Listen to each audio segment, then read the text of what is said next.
Proclaiming Your Vision with Doug Smart and Sean Vaughn. Two very special people that I have on the show today. I'm so grateful they made the time and got through, all the technicalities of Google Hangouts, and we are live. And I just wanted to introduce Debbie first and have share some of my background with my relationship with her.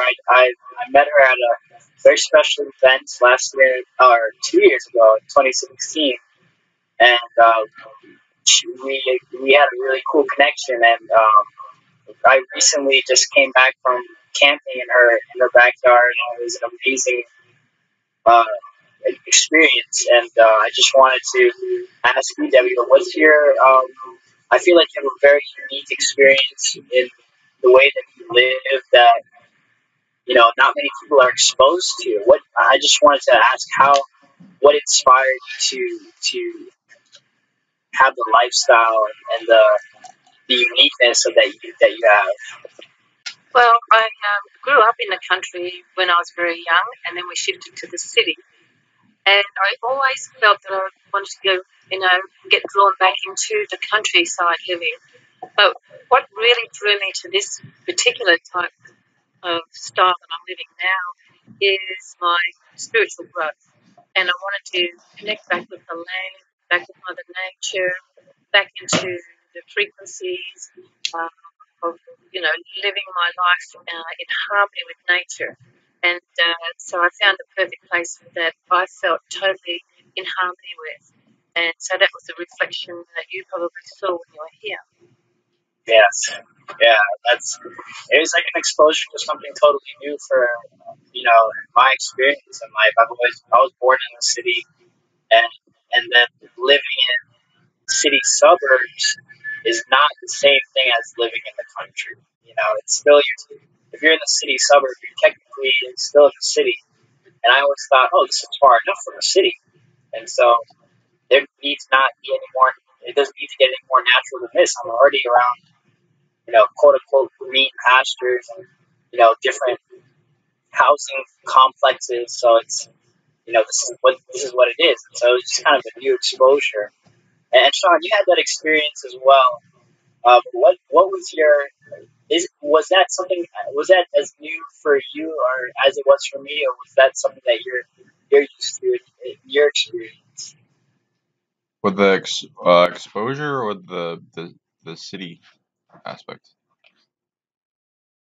I guess like just like in like what like how did when we were camping out with that like what was your like before that? What have you ever been exposed to? Yeah, exactly. Like, have you ever been exposed to that Oh yeah, level of yeah. nature?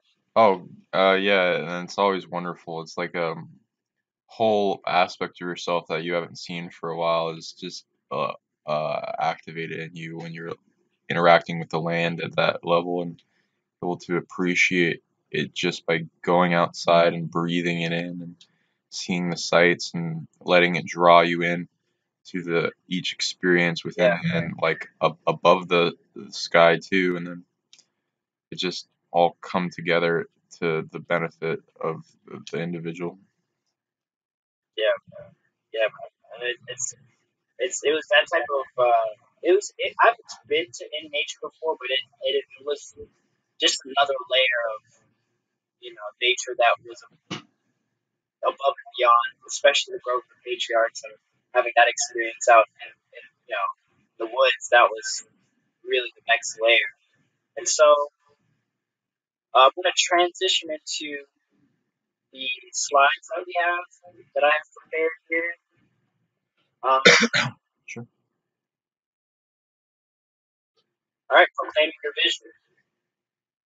Uh, so this is the first slide here, creating your belief trench. And so I had this concept of, as we grow further in our individuality, whether it's in a place that's allowing you to evolve, or a place where there's resistance to your evolution. I feel like the word evolution always means pushing the boundaries. So whether it's like allowing you to, or whether it's resisting against you, you have to create your own belief trench, and just have a place where you can cultivate belief in yourself, and belief in your vision, and pushing, the envelope, and pushing what it is that you want to see your vision into reality. And, after the healing processes, I feel like getting into the more evolutionary areas, you eventually will create what I feel like a lot of, inventors and high creative minds and artists are in, especially the artists. They're just in what I would call belief trench, and I feel like in my personal experience, I got there through what I would describe in short as the personal mastery method meditation. Um, and so everyone can micromanage um, the meditation creation process for a deeper experience. So while you're listening to a pre-organized meditation, you can micromanage your own experience and kind of create your own recordings. And that's what Andrew teaches. And within that teaching, there was like another layer of teaching while I was recording my own voices, where I began to just pick out the frequencies that were I would say, the apex of the pie, like the most sweetest part of the frequency of the meditation, and just create recordings around that, so that just the highest frequency will be there. And it's a personal thing, because what may be the highest frequency for one person, it may not be for everyone else. So that's why I call it the personal mastery method of meditation. And so I like to combine, 5 senses and create hybrid senses.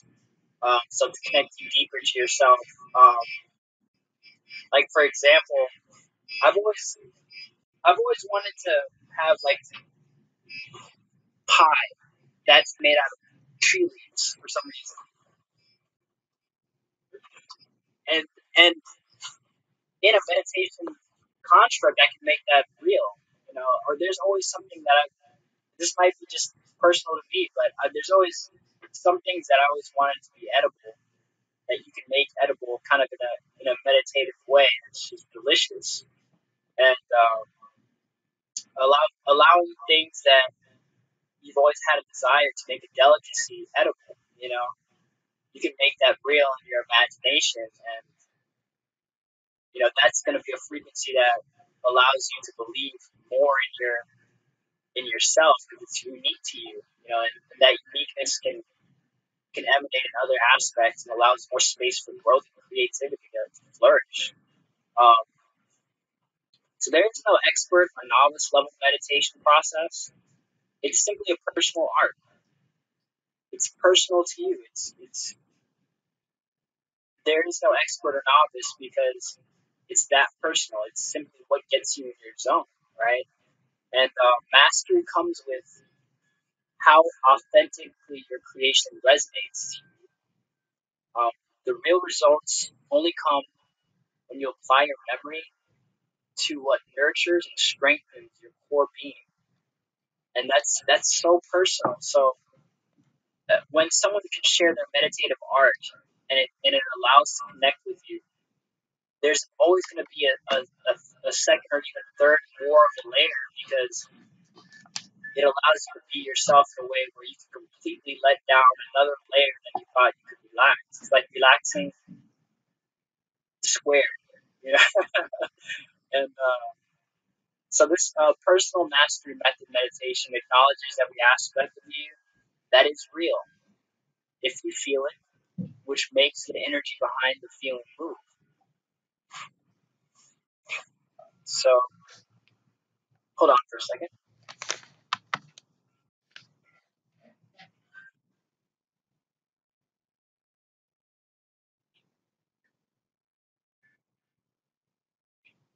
Okay. So yeah, so personal mastery method meditation acknowledges every aspect of you that is real if you feel it. So that's something that if you feel that if something is real, then I feel like it's in the way that we tend to look outward in our society. And if you feel something, we can disregard it as not something. I'm in a conference. I'm in a conference right now. Thank you. Yeah. And so here's the second slide. Being real, authentic, and in flow. Your past colors your present. So prepare long-term gratification until the point where your long-term nurtures your present and your sniper creating your reality. I really like the way I use that term because technically there is no such thing as it makes it in a way where you can still have instant gratification, but as long as you're sniper creating your reality, you're allowing your creation to permutate and nurture you as you go along, and it's like a totally different operating form, an operating way. Um, Acceptance is vital to create personal layers of flow. I just got a text back from Albert. I just told him to enjoy his trip in Egypt, and said, "Yeah, I will. I'm here now." Um, so the magic begins outside of your comfort zone, but it gets easier. Not necessarily as much as it is the fact that you're going to get stronger. I should have added that in there. Create multiple concepts. Simultaneously be completely impulsive to hone your final drafts out of your raw, natural self-expression. Release the old and find a variety of ways to refresh your inner and outer space.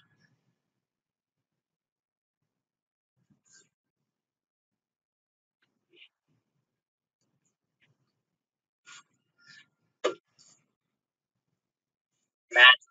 Okay, so from those three slides, are there any points that you guys had any resonances with or anything that you wanted to share? Debbie, Yeah, Sean? there's something that Sure. Well, I hear a little feedback. One second. Is that for me or is That it? might be just my laptop. It's probably my laptop. Okay. I can mute myself so that it doesn't. Um, Hold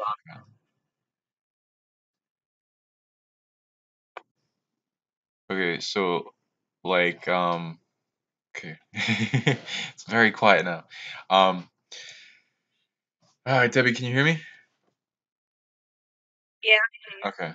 Okay. Yeah, and we can just tell them when to come back in. But yeah. So, imagining possibilities of meditation that can get you in tap uh with more of your inner self and growth in many different directions, many pathways, decision points, and organization systems based on the individual and what their expression is and what they want to do, what their excitement is. They should follow that, and they should see what they have that is not needing belief to exist to that will remain true regardless, and look for the evidence within to describe what their journey is, uh, and what has been set before them, and like the tools set out, and the map and the compass to find your way, and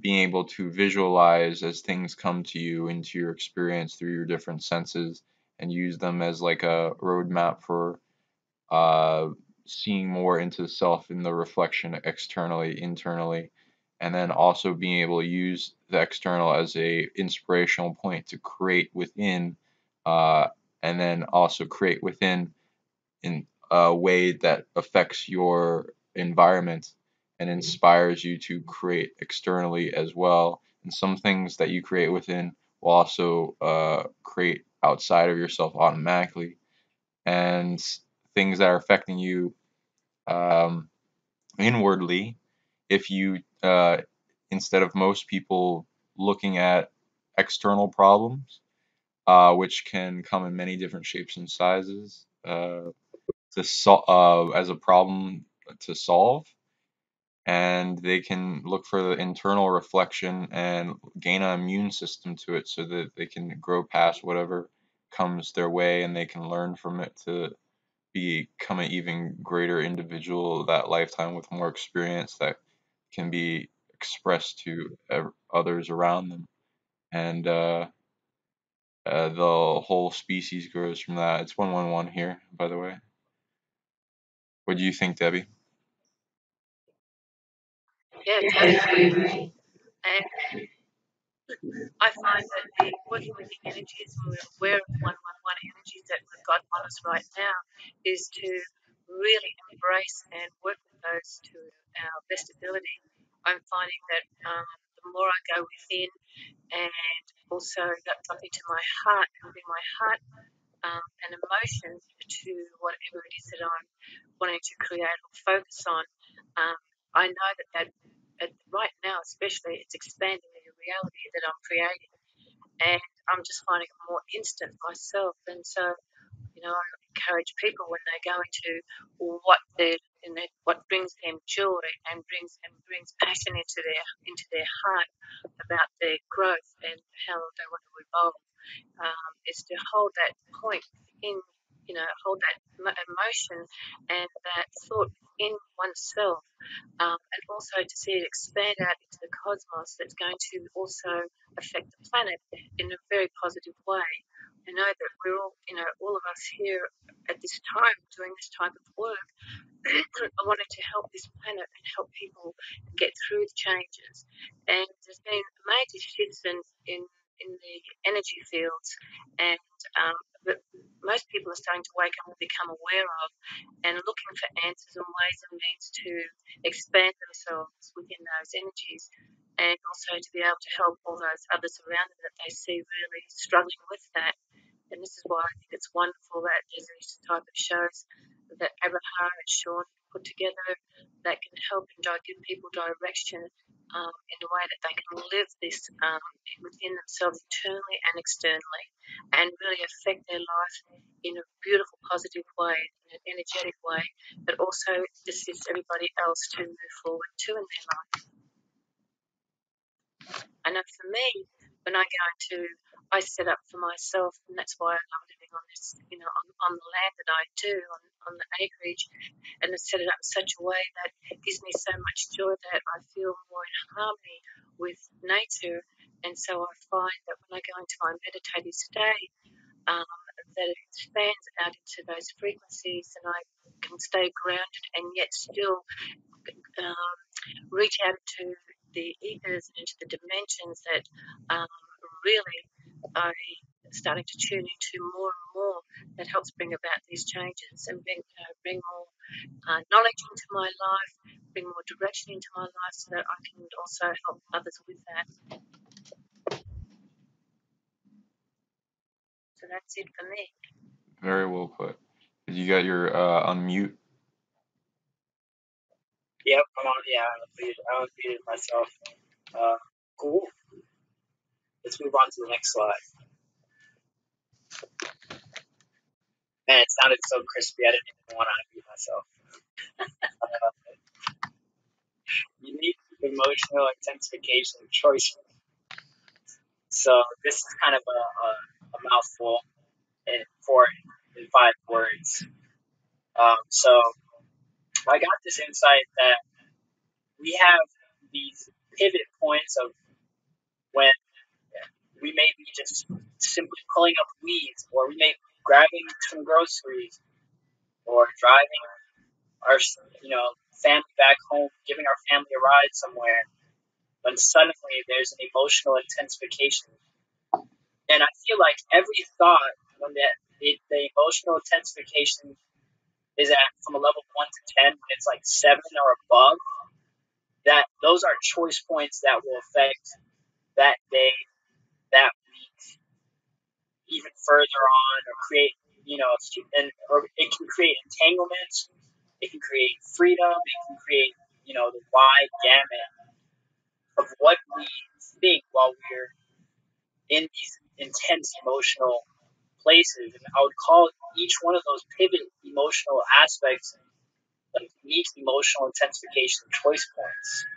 And I feel like we manifest energy with our emotions, and so our thoughts are going to kind of guide to where that energy goes. And by choice points, I mean in thought, exclusively in thought. Do you guys have any insights on that or any stories? I'll share one first.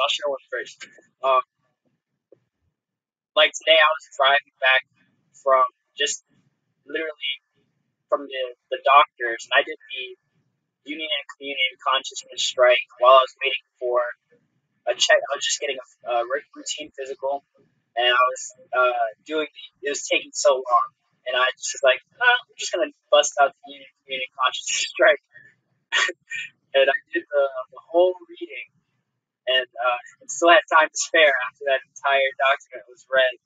You know, I followed Sean's advice with reading it in a very kind of a whisper tone, but you're still, kind of saying the words while I was in the middle of this doctor's office, and it was amazing. I mean, I had a unique emotional intensification choice point after that document, and I did Andrew's in Andrew's course. He has a teaching called Finding Your Prayer that I also did before Union Community Consciousness Strike, and that Finding Your Prayer document really helps you to digest what you're reading after that specific document. At least that's how I processed that specific teaching and meshed it with the Union Community and Consciousness Strike. And it was easier for me to break down the points and for me to forgive any type of, why am I in this insurance company run doctor routine? They're just going to give me a prescription and tell me to, figure it out anyway.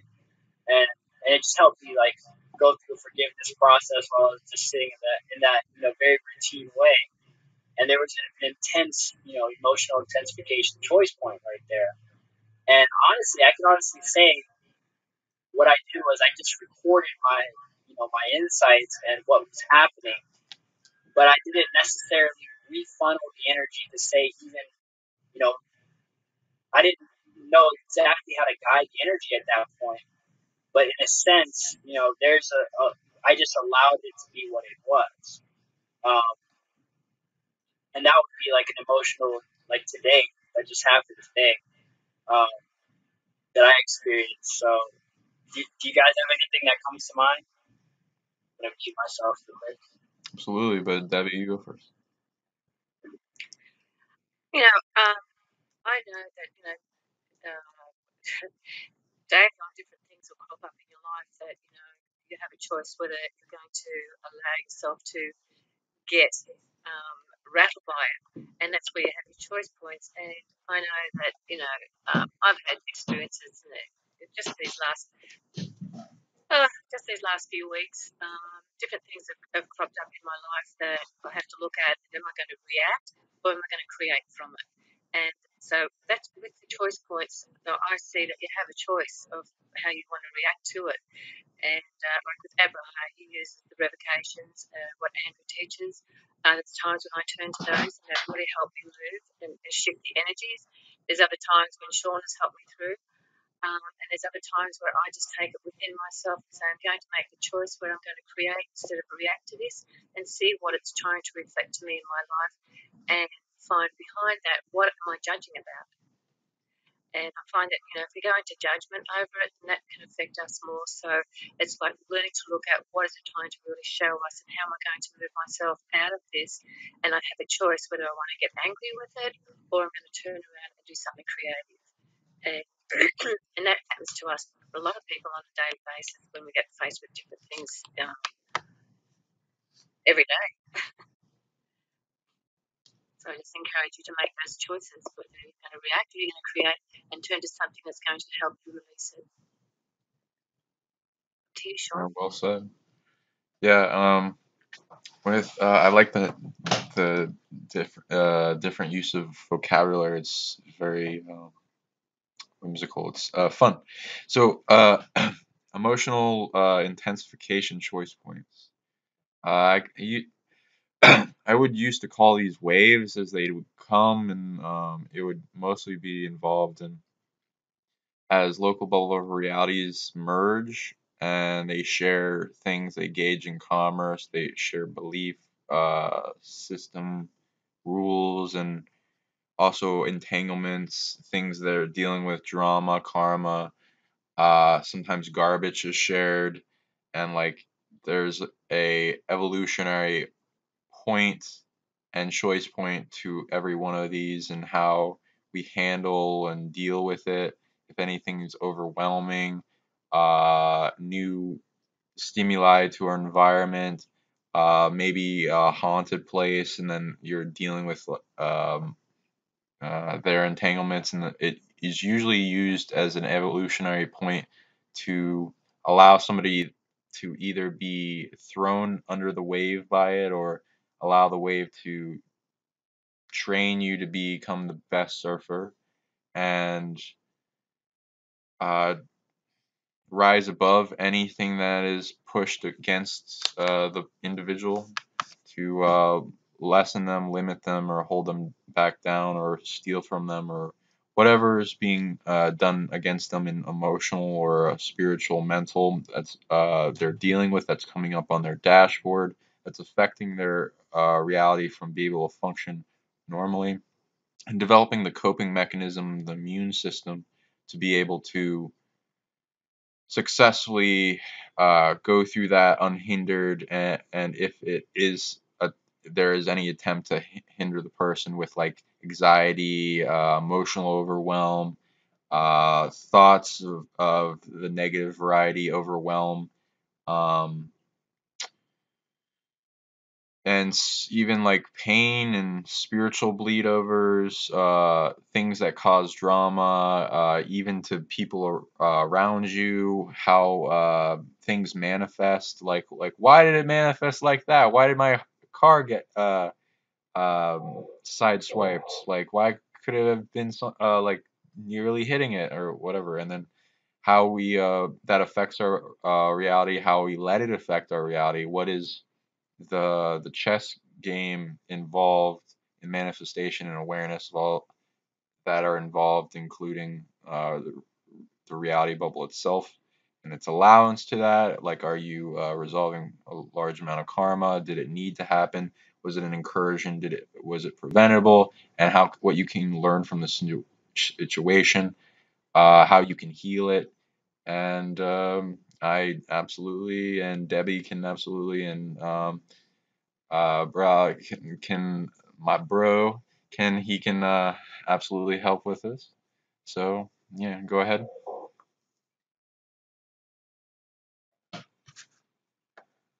Are you there, bro? Yes. Did you hear me? Yeah. Did it come on the Yes. top? All right.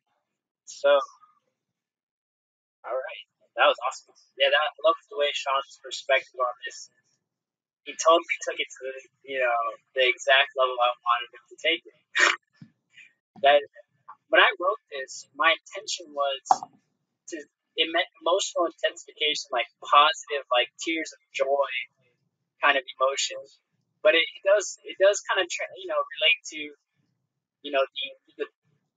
the I'm trying to do a show right now, and then my older brother just starts knocking on the door, kind of energy, and I'm just like, you know, Right. Right. Exactly. it's just like that's kind of an emotional intensification choice point too, because your work, I'm putting my full attention onto this, and then something starts on the side too. So but my intention was kind of like when you're having a tears of joy moment, and you're just in perfect flow with multiple positive emotions ranging simultaneously, and huge amount of energy that's literally just at your disposal.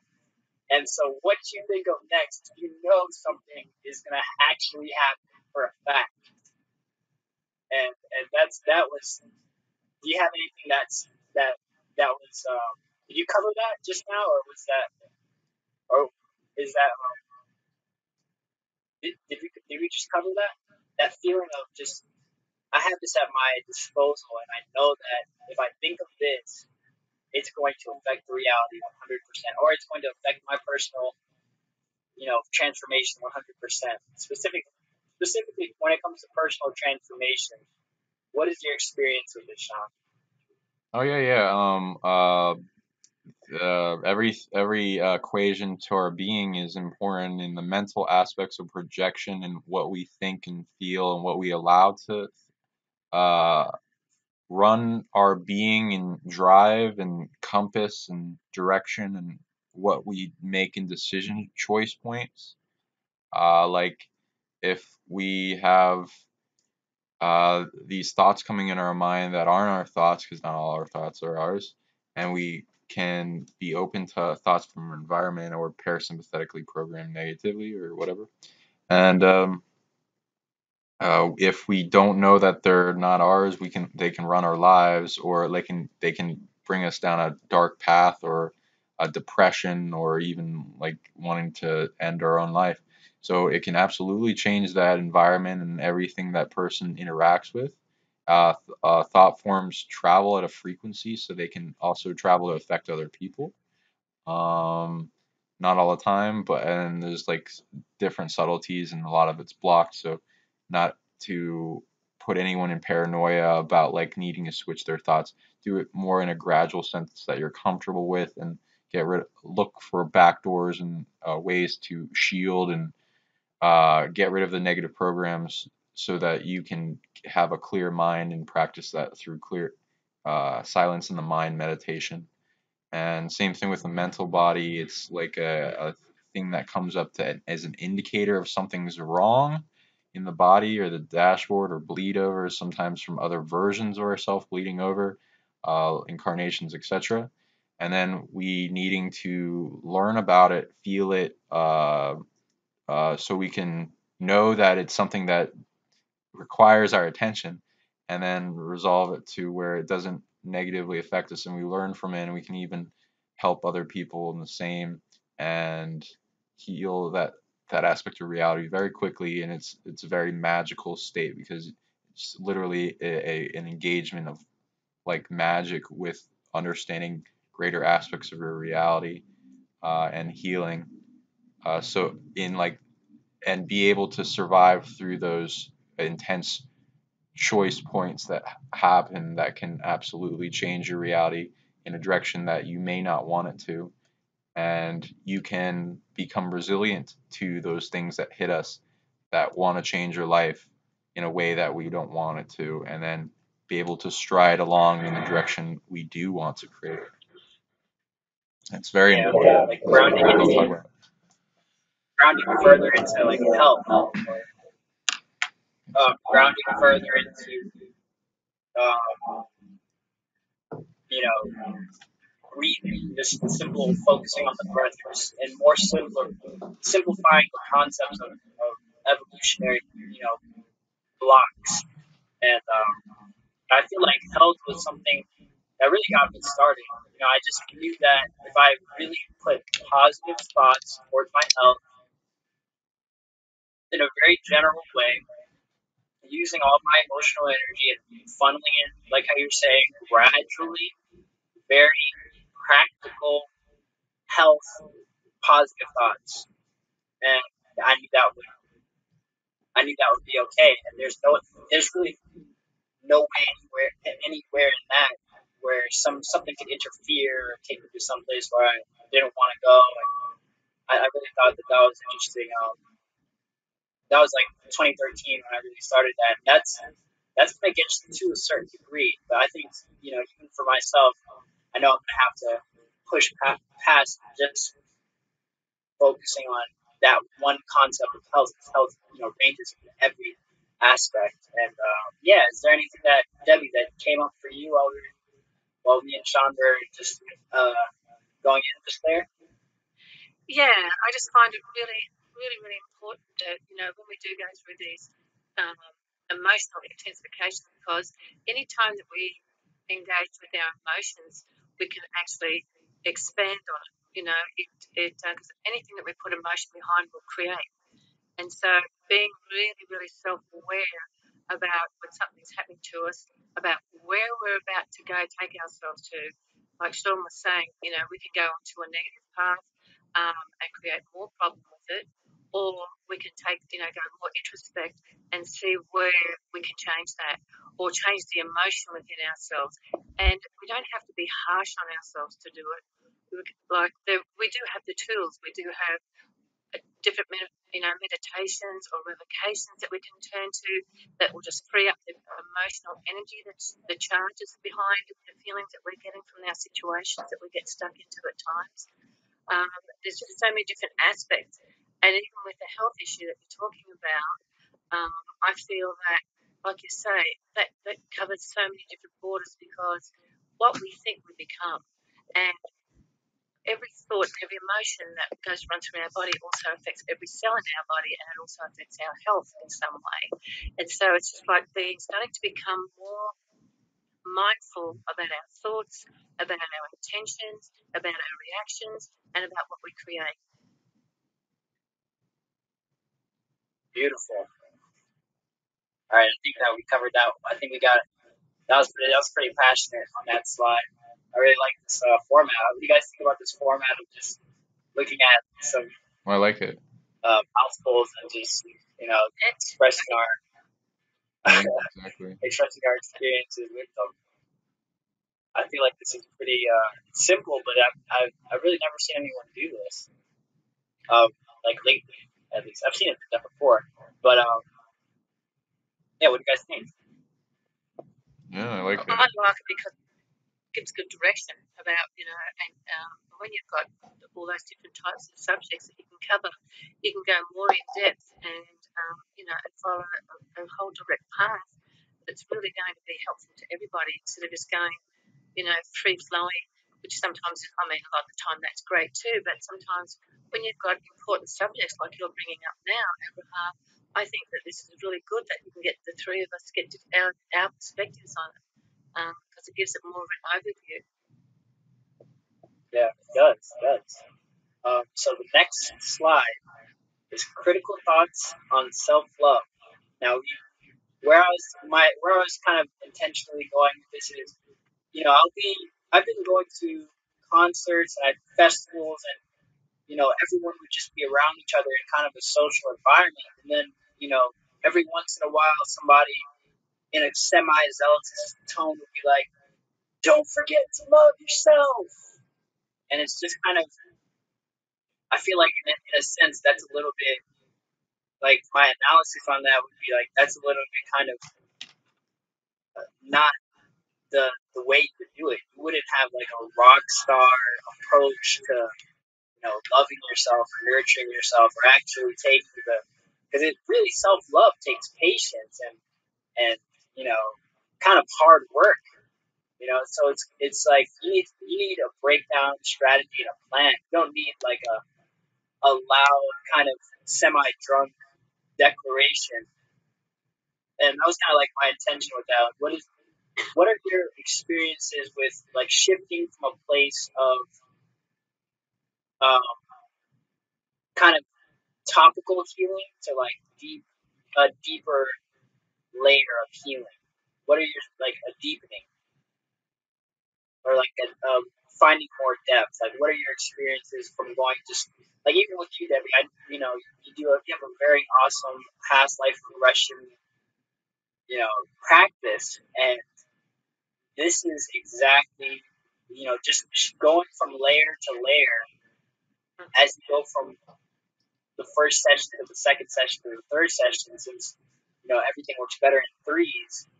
What are your thoughts on the first layer of healing to the second to the third that you've experienced with your clients?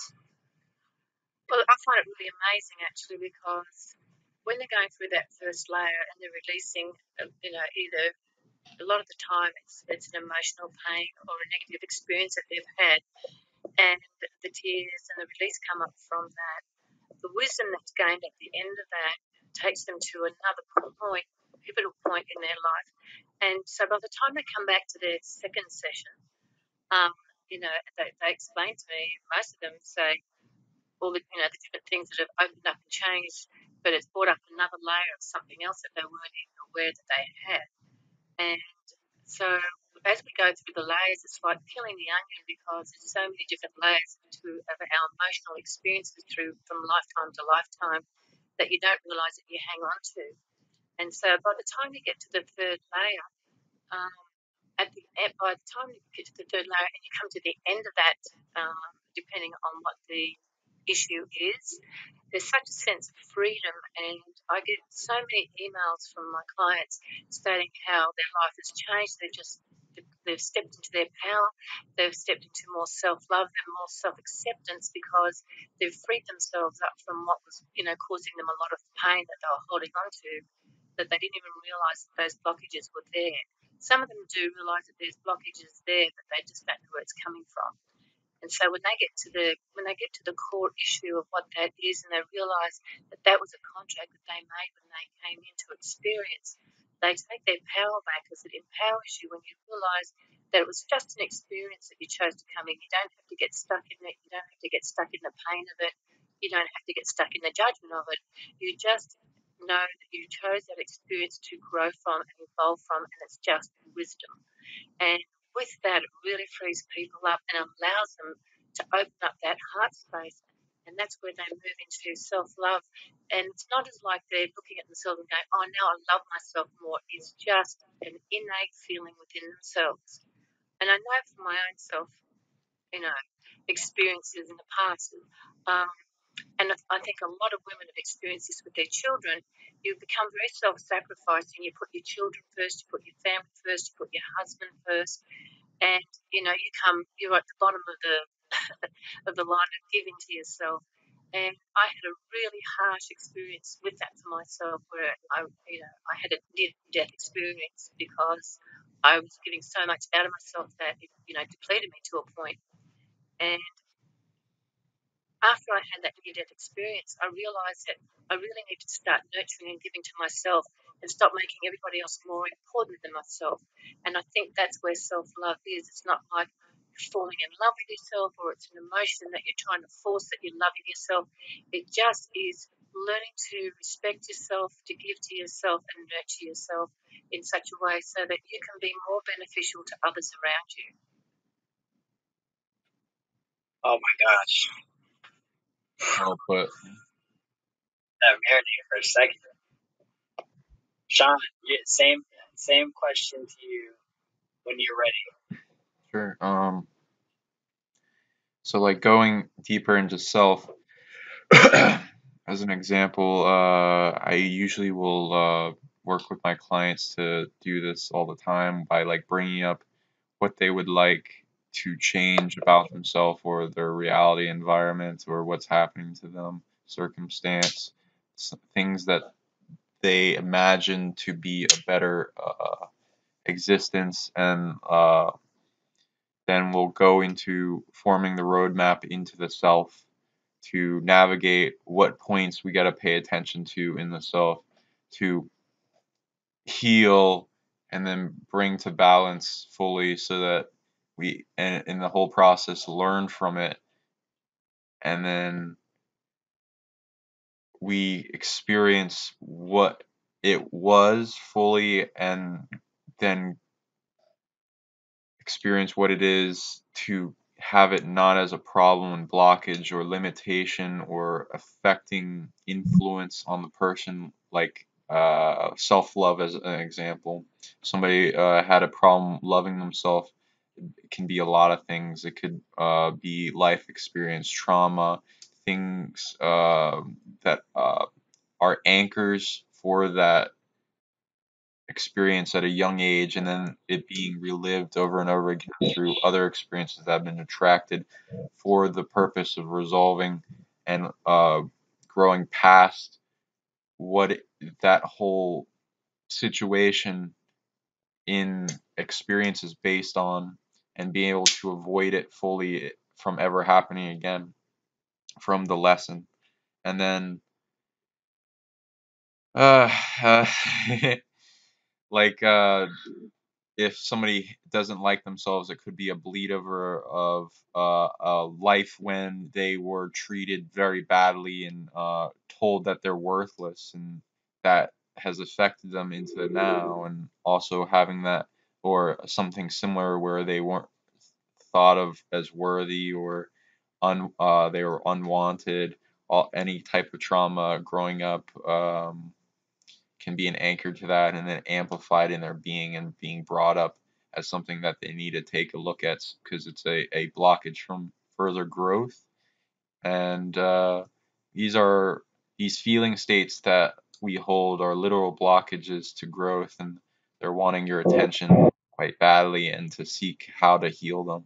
Some are intricate and needing a lot of awareness to heal, and some are more simple. Some can be experienced in a healing process in different ways. Um, and you usually will feel it deeply in a way when you've released it, or you feel the absence of what was the pain before or something. And it's life changing. It's like new whole levels of your being open up and clearance, and what you're allowed to access, what you're allowed to change in your reality, what you're allowed to manifest and grow to, because otherwise it would have been a blockage before and negated what you would manifest. And then so your higher self kind of sees an optimal process for, oh, you got to take care of this first before you get this, otherwise you'll probably lose it or something. Exactly. That's like it's an intricate process. It can't be something that grows quick. It's an intricate process, and that's why that was my intention to kind of show the intricacies of self love, the passion that needs to be there for it to be authentic. And when I use the word critical, it's not coming from a critical condition, but it's coming from critical so that there can be real transformation and change for viewers and the onlookers of this program. And so that would be. Are there anything else, Deb, or anything else, Sean, I think we've covered it. on that? I feel like that was pretty comprehensive. It's mostly heart based. Yeah. You're looking to have your own internal love, and what's the love technology doing, and can you actually fully and without strings attached and not reliance heal love another person if you don't love yourself? And then the balancing points in that, and reflection, and what is love, and uh, if it's if you certain to do certain things and be and live in a greater way, it's kind of required to have love in some ways, and a very advanced technology. I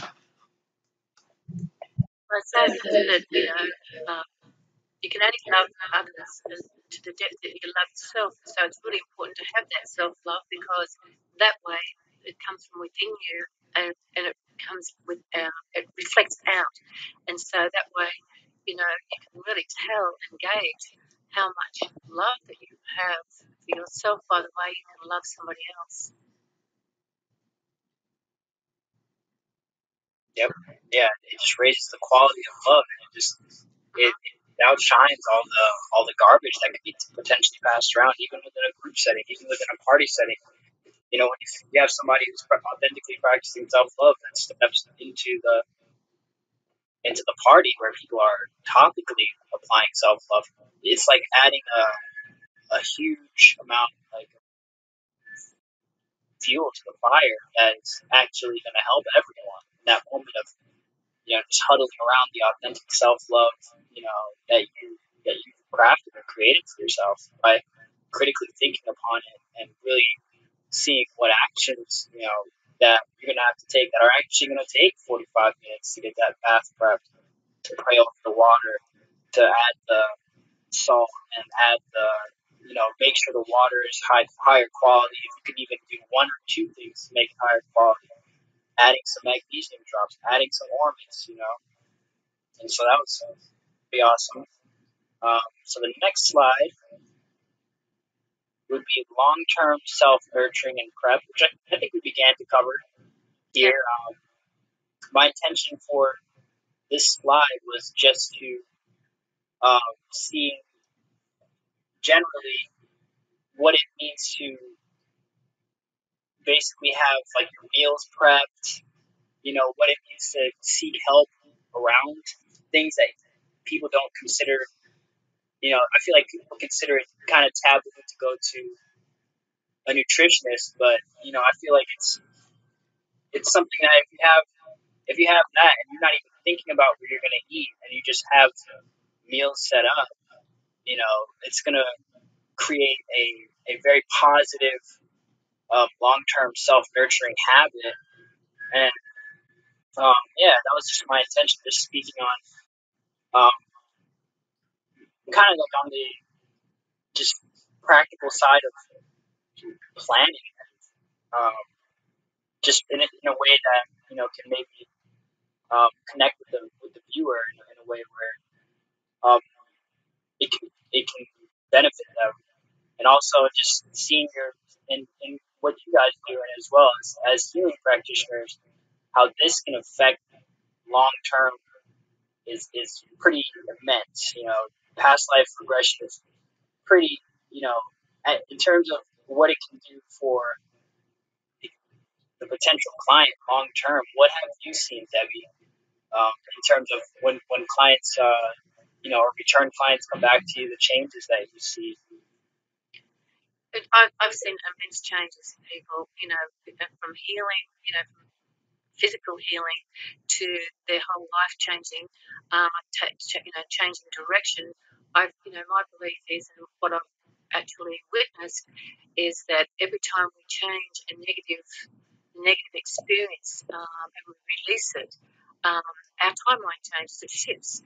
Because if we were still hanging on to that negative, our reality would be reflecting a lot of negative things at us to try and get us to look at what that problem is.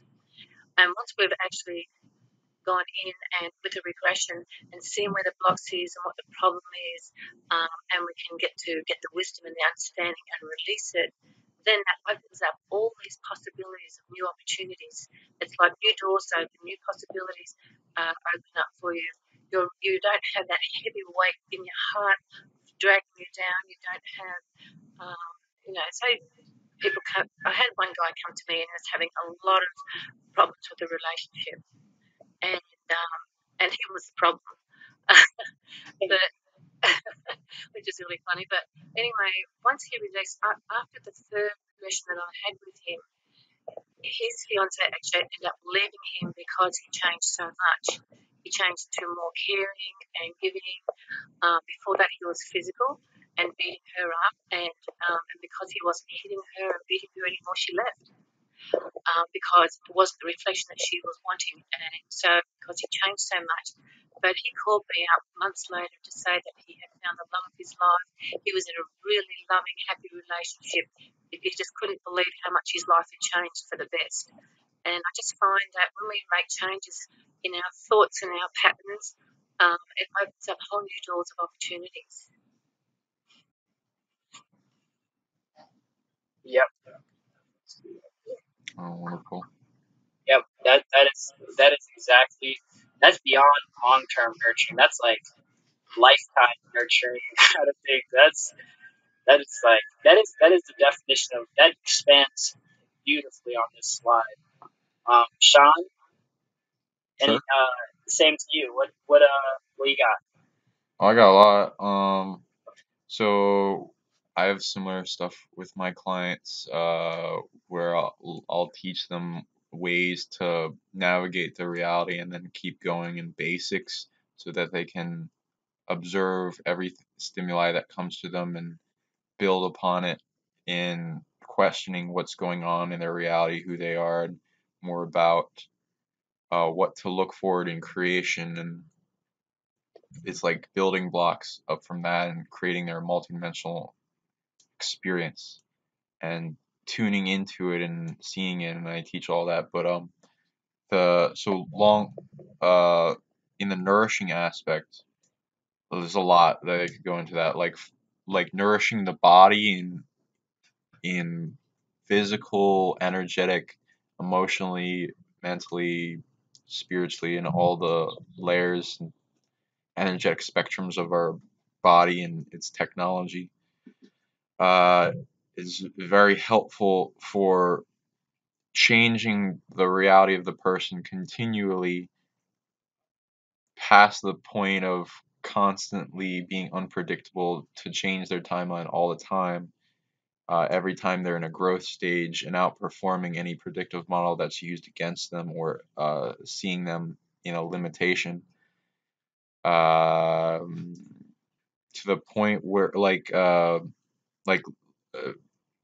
elemental nutrition as an example, when we're absorbing nutrition into our body, it gives us the energy we need to perform every action as well, well, not just physically but spiritually, and this can amplify our existence.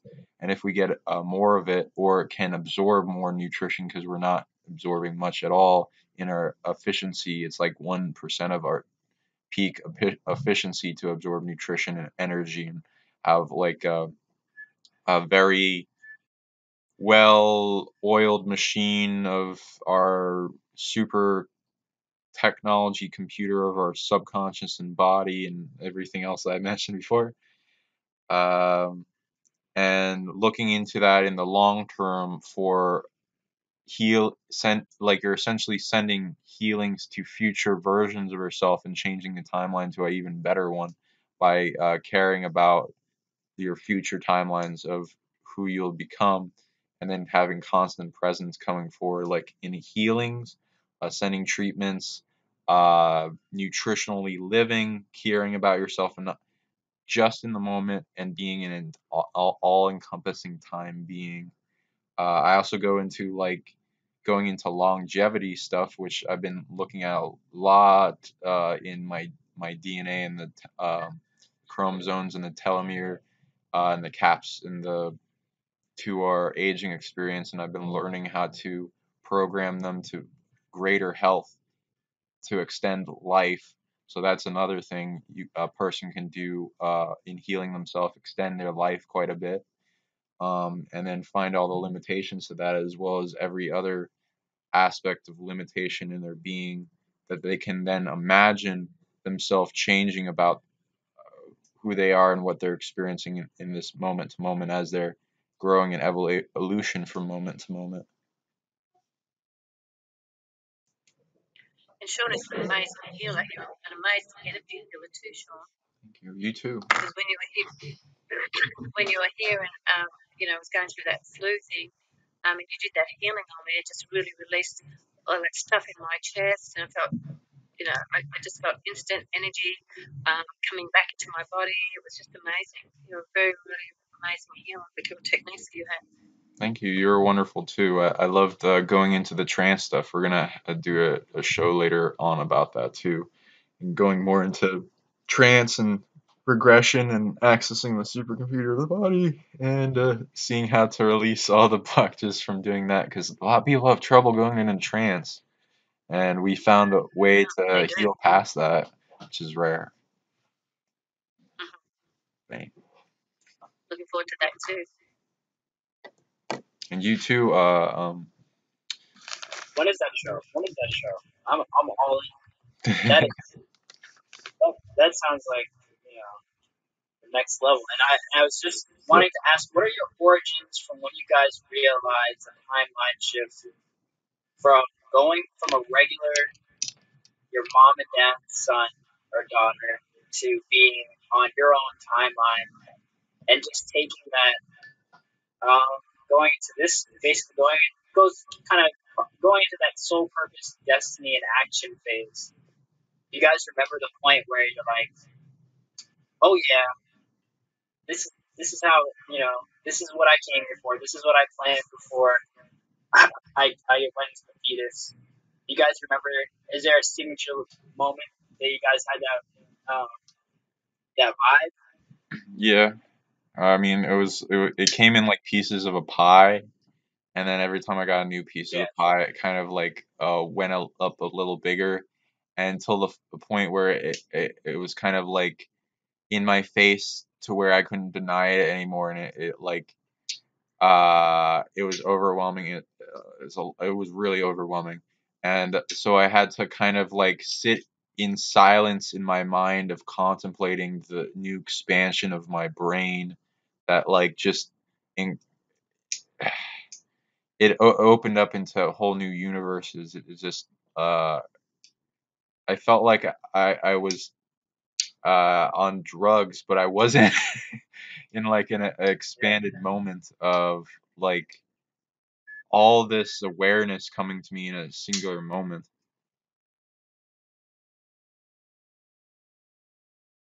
How about you, Debbie?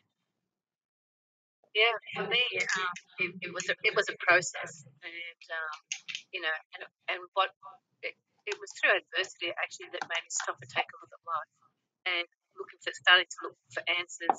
And you know, as soon as you start opening up and questioning and looking for the answers to life and to what it is that you feel, I just sort of felt, well, what am I doing here? You know, what's the point, the purpose of being here and going through all this stuff?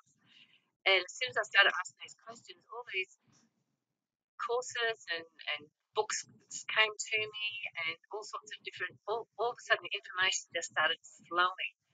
And so, you know, I stepped into different workshops and different modalities, did fire walks, um, you know, mystery schools, and I had a lot of experiences and a lot of aha moments, a lot of out of body experiences, um, looking at life here on Earth from another dimension.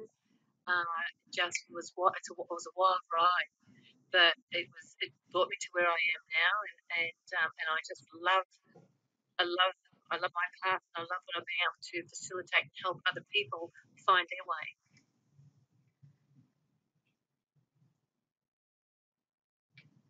So, Abraha, what about you? You're also Yeah, a so very good I got healer, Abraham. Reiki. Can you hear me? Yeah, you're also a I very got my good Reiki. healer. Oh, did you hear me? Yeah, can you hear me? Coming in and out. Can you hear me? Oh, okay. All right. So my so the first time I kind of realized that there was just a lot of unseen things going on when I got attuned for Reiki 1 in 2014, and that was a definitely big moment. But before that, I had been working with a book called Breaking the Habit of Being Yourself.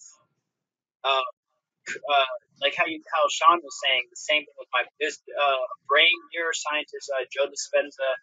Uh, he put out. I was meditating heavily at the time, and the information came to me like in Debbie's case. It's kind of like my story is like a mix of like Sean and Debbie's. Like the information started flowing to me too, and this one book really took me to the next level, which was breaking the habit of being yourself, losing your mind or like losing your brain to create a new brain, and it goes into like synaptic meditations, nerve cells, rewiring nerve cells through intent. And I was doing this meditation. I still do it every once in a while or so. But it's like I recorded my own 2 hour meditation, and it took a really long time to actually do the process because he teaches you step by step how the brain works, what a cell is, a lot of the basic kind of background. And from there, that's where I just kind of skyrocketed. Um, and then I did Reiki, adding the energy that I was culminating from these 2 hour meditations. So doing Reiki on top of that was it was a kind of obvious timeline shift. And then, and then things were just more balanced out. There was less of a constant push or a pull. It was just things were just more harmonious and more balanced out. I also did yoga. And I did an array of things, but the first thing I did there's a meditation museum and a organization called the Brahma Kumaris who had free meditation classes that I would go to pretty constantly as well, which was kind of like a very um, humble organization that operates out of India headquarters. And it's kind of like a mystery school that I actually, was really connected with, and it was a great step up to what I'm doing now, who I'm speaking with, just meeting you guys. And it was the thing that bootstrapped me and allowed me to create a very, very, very strong meditation practice. Raja Yoga um, was the is a meditation of the mind where you they give you tools and emotions and specific emotional thoughts. Like the foundations are love, peace, um, truth, love, peace, truth. Um, there's two more: joy and purity. Love, purity, truth, peace, joy. And they're just the classes were free, and we would just focus on these words, and it would create it would manifest, obviously, especially when you have a group. And so I would go back to these groups, and I would see when I came home, issues that were issues kind of resolved themselves ultra quick, hyper fast. Um, there was always an amazing teacher there that was extremely tuned in. So I bought the book called New Beginnings, and I went to Ethiopia in 2015, and I must have read that book 10 times, and it got me really soul centered. The meditations in there were really centering. Um, and the actions that this organization are taking are, they're huge actions, and um, it was just an amazing experience. But as I began to grow into learning about what freedom is and learning about ways to cultivate my own land and ways to just go off grid, it wasn't necessarily not aligned with that, but it was just operating in a different way. It was working with the system as opposed to fully sovereign, fully um, you know fully for freedom, and so that was it was just what it was for me when I experienced it. And it was an amazing experience. I got to be around a support system in my local area, and walking. I would take long walks in nature, so like 2 hour walks, 4 to 8 hour walks at times. And I've had experience with like mystical experiences. I would do like Buddhist. Uh, I would use some Buddhist tools. I read the book "The Places That Scare You" by Pema Chodron, which is a very amazing book. Um, and it taught me some Buddhist mantras to say, and I did a, did that for 8 hours one time, just walking from a friend's house all the way back home, which is not definitely not a short walk, but it was in my county, and I felt like I was walking amongst the earth and connecting the energies from the county, and uh, that was just that was my bootstraps. I think that was pretty long-winded. So I wanted to So go ahead, guys, and let people know where they can reach you, and get into their prosperous purpose, destiny, soul, and action plan, and recalibration.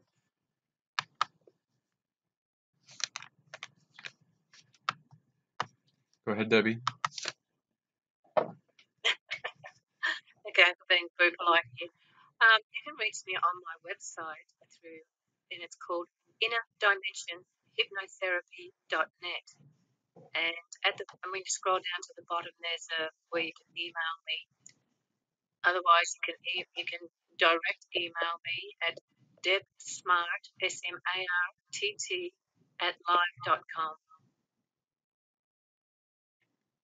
Cool. So, And Sean, yeah, and my name is Sean Bond, and you can reach me at silvercordss.com, and you can contact me in email. You can also find me on Facebook, and there's groups, a like page, and on YouTube, Silver Cord Spiritual Science, and there's lots of free content there, and You can see if you want to hit me up. Also, recommend hitting up these two. They're very powerful healers.